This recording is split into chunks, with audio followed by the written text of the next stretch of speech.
ஜமனா மருத்துவ பகுதியில் சாலையில் வாகன ஓட்டிகளை அச்சமுறுத்திய ஒற்றை யானை.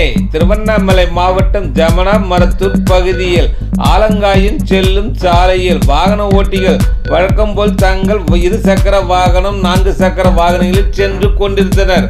அந்த சாலையில் ஒற்றை யானை சாலையின் நடுவே நின்று கொண்டிருந்தது. இதனை கண்ட வாகன ஓட்டிகள் வாகனங்களை அங்கங்கே நிறுத்தி கொண்டனர். நீண்ட நேரமாகி பின்னர் ஒற்றை யானை மெதுவாக நடந்து சென்றது. அதன் பின்னாலே வாகன ஓட்டிகள் சென்றனர்.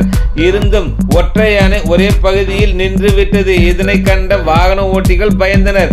பின்பு வனத்துறையினருக்கு தகவல் தெரிவித்தனர்.